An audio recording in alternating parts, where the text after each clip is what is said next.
Bienvenue à ce flash d'information. Heureuse de vous retrouver.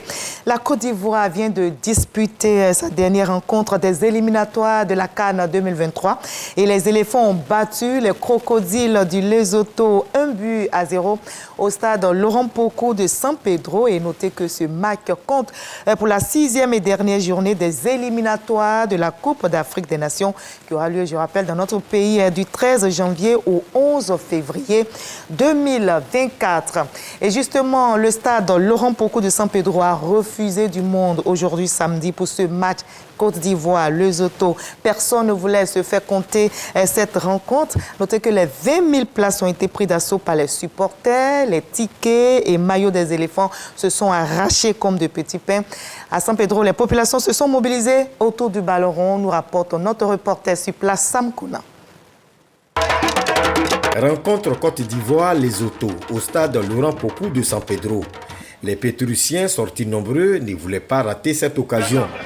Mon petit, depuis qu'il a appris qu'on devait jouer le match à San Pedro, il ne dormait pas. Donc aujourd'hui, on est sur la route pour aller au stade Laurent Pokou pour pouvoir supporter les éléphants. Je vais aller au stade pour supporter mon équipe. J'ai tout fait pour pouvoir avoir mon ticket. Ça n'a pas été facile, mais parce que le drapeau ivoirien, voilà. Des supporters en provenance d'autres villes sont également de la fête, quel que soit le prix à payer. À Abidjan, depuis hier, nous sommes là. Nous sommes dans la ville de San Pedro pour supporter fort nos joueurs, pour les soutenir jusqu'à la CAN. Nous, on a quitté à Bérébi. Nous sommes venus en retard. On a oublié de payer un ticket de 2 000 francs à 5 000 francs. Si Pakom Nda a pu se procurer le précieux sésame dans la douleur, beaucoup n'ont pas eu cette chance. Madame a son tricot, les enfants ont leur tricot. On voulait aller au stade, mais on n'a pas eu de ticket. Au niveau des maillots des supporters, on constate une rupture chez les revendeurs. Les gens ne font que demander seulement, mais malheureusement, il n'y en a plus. Pour se rendre au stade et bien supporter les éléphants, il faut bien prendre des forces. À San Pedro, un match international, vraiment il faut le célébrer. La ville est motivée, nous sommes motivés. Les autos, ils vont négocier avec nous, mais nous sommes désolés. On gagne ce match et puis ça continue la victoire. Je vais manger un bon gaba avant d'aller au stade. Il est 13h, mais on va commencer à marcher pour aller au stade. Des dispositions ont été prises pour convoyer les supporters au stade. À partir des points de ramassage, des dizaines de bus de la Sotra ainsi que des cars font la navette. Au dit des supporters très heureux, cette mobilisation est un avant-goût par rapport à la CAN 2023. Pour l'heure, on savoure la victoire des éléphants qui ont battu donc les crocodiles ce samedi.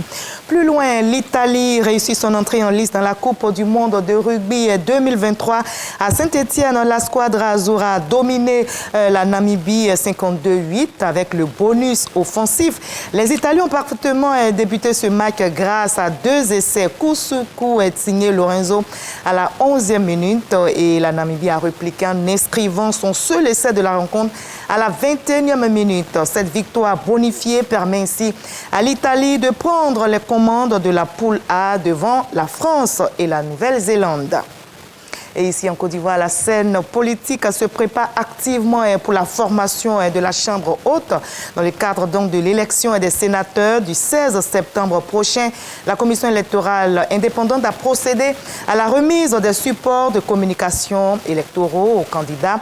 Et bien, pour leur campagne, chaque candidat reçoit de la CEI 150 affiches et 500 spécimens de bulletins de vote. Notez que la campagne se tient du 11 au 14 septembre prochain.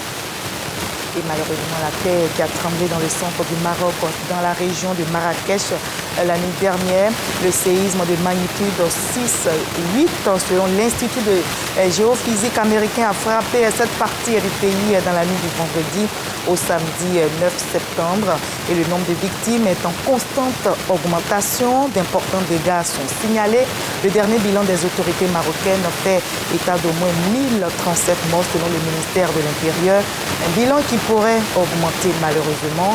Les secours s'activent pour sauver des vies et on espère bien que des vies seront sauvées encore.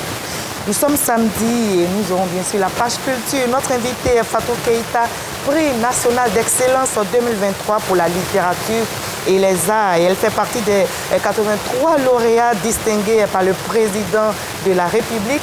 L'écrivaine, prolifique, a à son actif plus d'une vingtaine d'ouvrages, du petit garçon bleu au rebelle en passant par l'ogre des plantations de cacao. Son écriture touche des générations de lecteurs. Mais que retenir au juste de ce parcours riche, ce parcours littéraire, académique? On en parle ce soir. Prenez rendez-vous à 20h.